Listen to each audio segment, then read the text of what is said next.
Morgan, I am so thrilled to have you back on the show.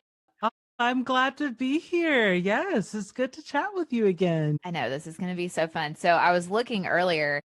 This is the third time that we've had you on, I and feel so honored. I don't know I if I've ever been on on a podcast 3 times. That's I love like that. And so what's so funny is I remember a few weeks ago I was planning ahead. I was looking at, what books I wanted to talk with the authors for. And I remember when you and I talked about All Along You Were Blooming, you were telling me about this book, which we're here yes. today to talk about, which is so fun. So I put it in our schedule for 2021 without even asking your people, like, hey, can we have Morgan back? And then a few weeks ago, I was like, wait, crap, I've got to make sure she can still talk. And so I'm so You thrilled. just knew it in your soul. You just knew Yes, it that it I was going to know. happen. So this is going to be so fun. We talked a little bit before we hit record just about what life looks like for you. You have moved. You guys, I think, are still Mm. renovating your home, Yeah. right? Like, what is life like for you Oh guys right my now? goodness. Yeah, it's a lot of holding, honestly, just holding joy and sorrow together. And, a Yes. lot of holding joy and uncertainty together because on one hand, I'm keeping really busy with work, which that's a huge blessing all of its own. And like you mentioned, like we're renovating a house, which a year ago, we didn't even know we were going to be doing that. So that's a huge blessing. And at the same time, with everything going on, it's a lot mentally, emotionally, Yeah. spiritually, and some health issues in my family, and just checking my phone to hear from family members how people are doing. It's just like, okay, holding a lot of things together. And I saw someone in the publishing industry share a meme that was just like, it was like that little dog in the room with the room's on fire. I don't know where the dog is from. It's from some show probably, but it's like that everything's fine, like that little dog. And then it's like, hey everyone, I have a book coming out. So everything is on flames, and then the author's like, hi guys, I have a book. So I was like, yeah, that kind of sums up how I feel right now. It's like, wow, this is really exciting, but it also, it's just so weird and in the midst of everything. So yeah. I understand that so much. I actually think we probably saw the same post. I remember that meme, and I remember just like stopping and praying for my author friends who have books releasing in the next few weeks, because it's like you make a good point. We can hold both the joy of, hey, I've been working on this book for a year and a Mhm. half, and like God did a work in me as I was writing it, and like I'm so excited for it to encourage people. Like, there is nothing wrong with celebrating that, right? In the middle Yeah. of also grieving everything that we're going through and what we're Mhm. facing right now. And so I think whether you're an author or whatever your world looks like when you're listening, I think we all have our own version of that, like both and Mhm. tension right now. Yeah. I think remembering that, like, that's okay. Like, we're allowed to Yeah. have both, you know? Yeah, I think that's so well said. Just we all have our own version of that right now. And yeah, I think that that's like why I've even been trying to spend less time online and on social media, because it's hard to hold all of that, when it's Mhm. everything's just coming at you all at Mhm. once. Yeah, it's a lot. So Yeah. so for me, I'm just giving myself permission to just kind of take breaks when I need to. And like I had a project it's like a pretty big project that's supposed to take 2 weeks. And this at the time we're recording, this is the start of the second week. And I just had to like email them and say like, hey, I just need extra time. Like, I know I said I was gonna be at X point by now, but I'm just not there.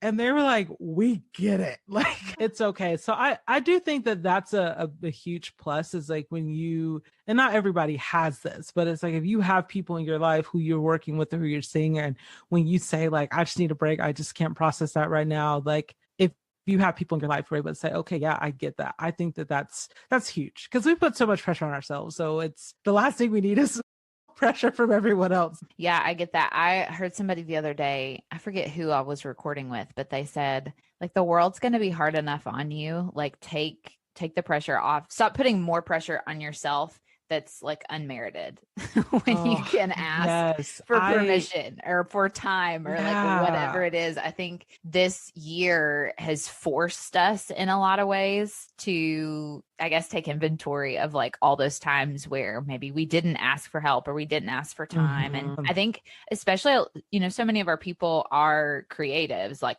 they are in the similar type of work as you and I. And so I think that's so important to remember right now. So I'm glad that you're modeling that. Thank you for asking for more time. Yes, yes. Oh my goodness. So good. So I am so thrilled about your new book. It's called How Far You Have Come. So it releases today when people are listening to this recording, which probably feels crazy to you. So I want you to tell listeners why this was like the best next like theme for you to create something around for people. Yes. So my last book, All Along You Are Blooming, which I feel like it's in the title, it's really kind of inspired by nature and being grounded, especially being grounded in peace in chaotic times and stressful times. I would say that that's probably a huge theme of that book. And this next book is really about, well, now what? Now that you've been kind of grounded and you've bloomed into like this person who is more mindful or,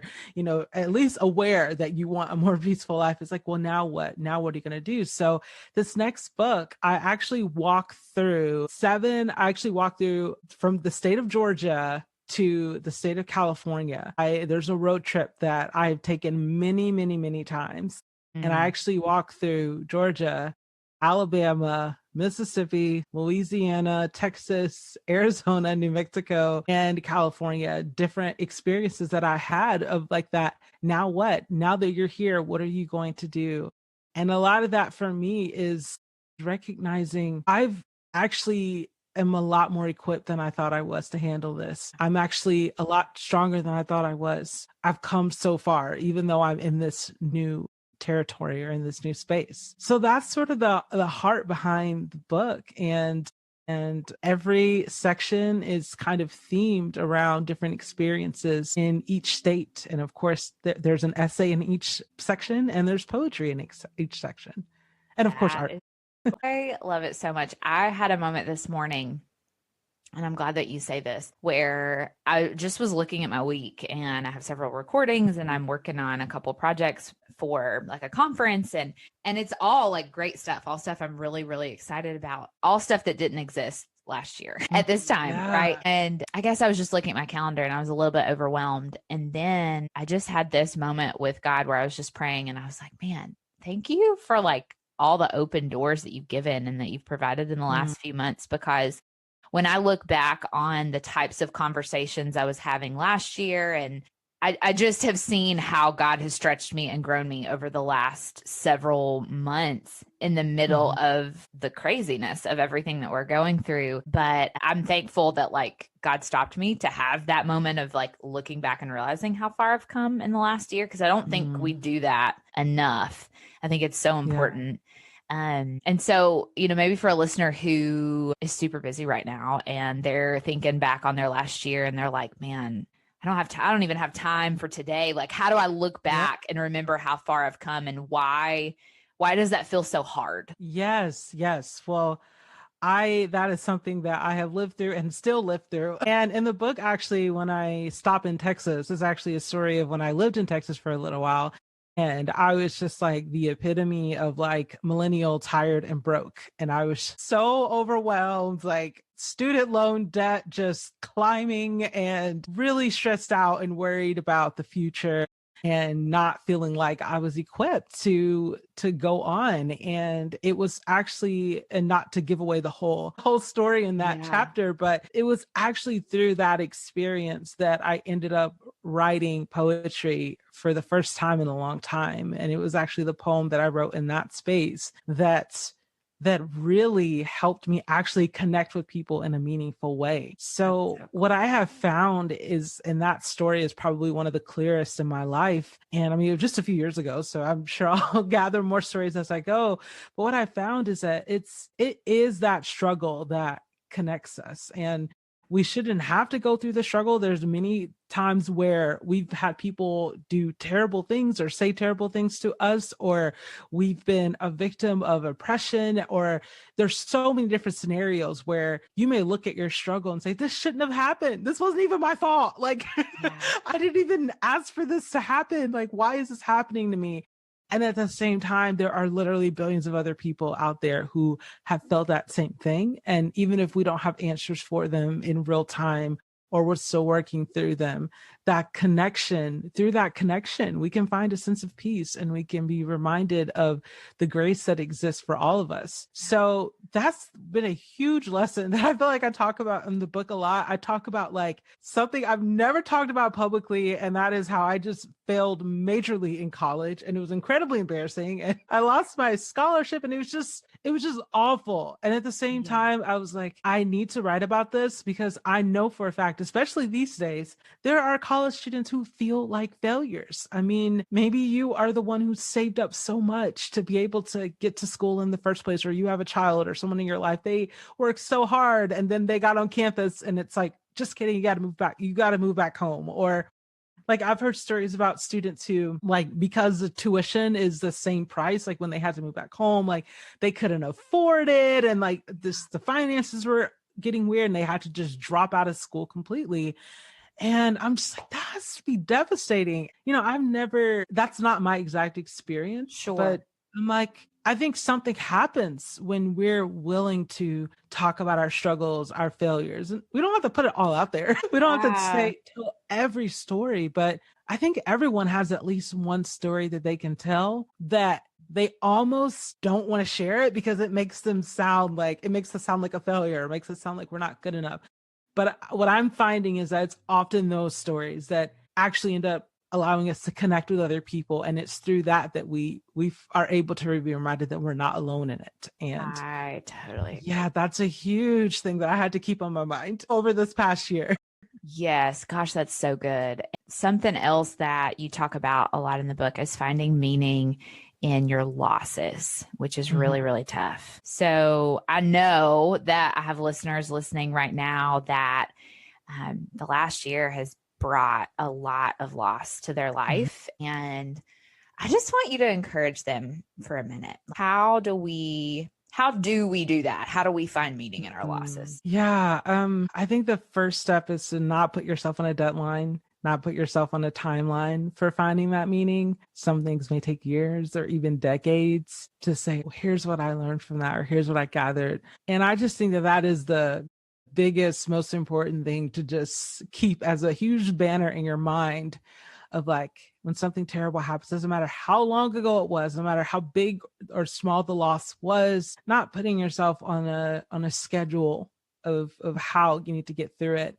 I had a comment that I received years ago. Well, I say years ago, it may have been like a year and a half ago. And I was talking, it was a post that I wrote about, it's okay to take time to feel what you need to feel. And someone left a comment and they were like, that's great, but people eventually need to move on because, they don't need to become victims or and they just went on and on. And I just responded with like, yeah, and that's the message that people hear all day, every day. They know that already. Like, Right. They know that they're already receiving that pressure. So why do I want to add to that pressure of like, oh, you can't be like, I don't need to be the one to tell them that. They're already struggling with that. And I just think even if it's not that, even if it's something small where someone hurt your feelings, you're like, that really hurt me. You're allowed to acknowledge that and say that. You don't have to brush past it. So I think permission is a big word, and finding people in your life who give room for that permission is super important, because you're going to encounter people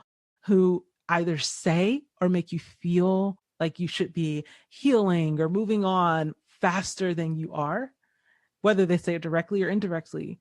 Yeah. And at the same time, that's why you need people in your corner. I've had moments in my life of loss where I didn't really feel like I had people to go to. And even if I did, like, people that I knew were not going to be judgmental, they weren't going to listen. I just couldn't get my words together. So a lot of times what I do in those moments is I turn to books. I turn to reading other people's stories. I mean, there's so many people who have just shared their stories of loss out there. And you may listen to something that they say and say, oh, that helps me get language for what I've been through. And then that then equips you to actually go out and talk to other people. So that's why I'm such an advocate for, one, the permission thing and just giving yourself that. And then two, not putting that pressure on yourself to like figure out how you're going to work through it, and just take some time to take in encouraging words, take in poetry, take in music, take in other people's stories. And you may just find something that speaks to you, that equips you to kind of carry on. I love that. One of the stories or the metaphors that my husband always uses when he talks about loss is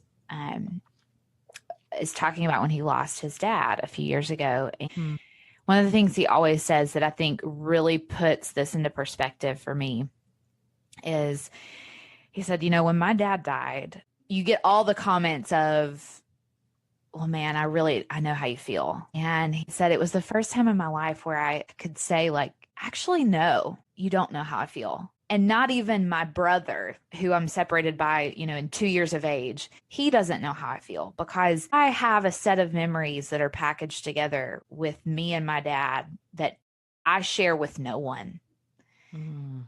And for that reason, there's nobody that fully grasps the depth of what I'm going through. And that's okay. And like him comparing that, his relationship with his dad to his brother's relationship with his dad, really helped me, I guess, as I've navigated conversations of people going through loss. And I felt like God's given me better words, better language of how to have those conversations. But anyway, that really has always helped me. Yeah, that's huge. I never really thought of it that way. And it's kind of like the other side of something that I think about a lot. So I read a lot about creativity, and I actually have this thing that I've written. I'm like, the way that you tell, like, a lot of people feel like they don't have anything interesting to say, or, they don't have a unique story. And I always use this example of the way you tell the story is different than how your sibling tells the story, who was standing standing right next to you. You could have been in the same room having the same experience. And I have a sister who's 2 years younger than me. And it's the same thing. Like we'll recount a childhood story, and it's like, how are we in the same room? Like, it's like, if that's what you picked up, like, no, that's not what happened. And, we'll argue about what actually happened. And I never thought about that. That's also true with grief, because it's, and I think that's why it's so important to not put that pressure on yourself, to be like, oh, now I got to go, like, listen to everybody and hear, let them try to encourage me. Like, you're allowed to say, like, hey, I'm not able to process this with you right now, or I can't talk about that right now. And, because even when people mean well, sometimes it can be hard to kind of, to say those things. But yeah, I think that's why that word permission is huge. It's like, you're free to feel that way. Like, but yes, you're the only one that has been through it this exact way. Yeah. And it's okay if you don't feel like you know exactly how to work through it right now. So yeah, that's so good. So another phrase that I loved when I was reading over the book is this idea of like wild anticipation of the splendor that is ahead of us, or the joy that's ahead of us. And so for a listener who is maybe struggling to identify with that right now, how do we hope forward as we look forward past what we're facing right now? What does that look like? Oh, yeah. So I'll answer how that looks like for me, because I am not a natural, joyful, optimistic person. I am the ultimate cynic. Like, I can look at anything. Like, for instance, with our new home, my husband thought it was a good idea to put, it's a baby one, but he put a little cactus in the backyard, like in the landscaping. And we have a 19-month-old. And I'm like, why'd you put a cactus in the backyard? 19-month-old. The cactus is so small. Seriously, I don't even know if my son will notice it. It's like so far off. But I stood there and I was just like, whoa, if this happens and that happens and then he'll see the cactus and then he'll go over there. Yeah. He's like, wow, like, you are so creative at thinking of the worst case scenario.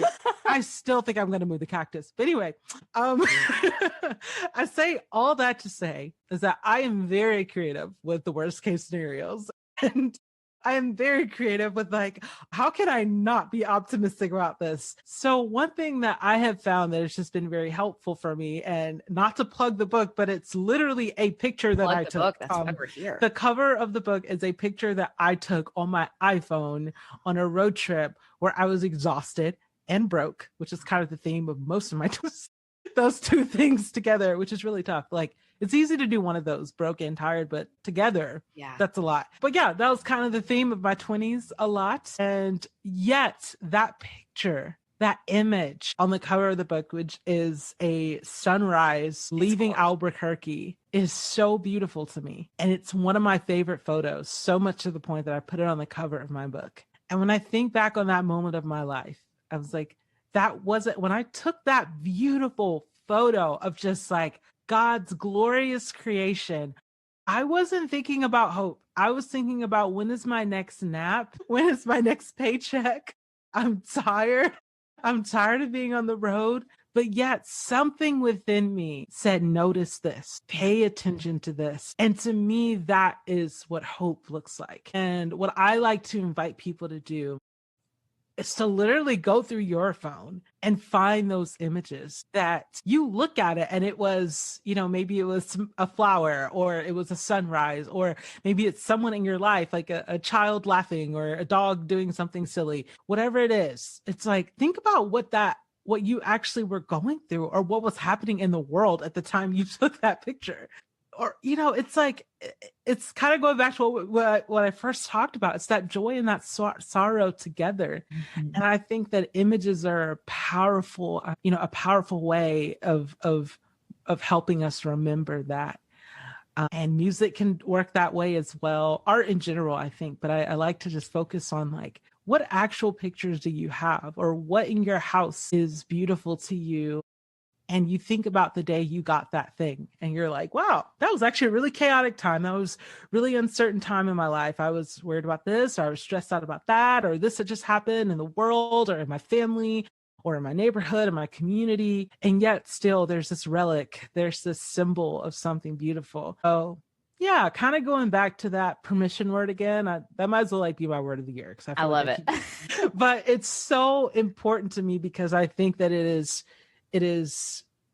something that reminds us that like sometimes hope is big, but we also have permission to see hope in its smallest shapes. If that's all you have today is to just see the beauty of a new sunrise, and that's the only hope that you saw, the only hope that you're feeling right now, like, that is completely valid. That is completely sacred. That is completely divine. And in time, that hope will grow. Like, it will grow. So yeah, those are just some of my thoughts on that. I love that. I was listening to, I think it was Annie F. Downs talk about this. She got a tattoo about a year ago I think it's on her wrist, and it says "Savor This" on it.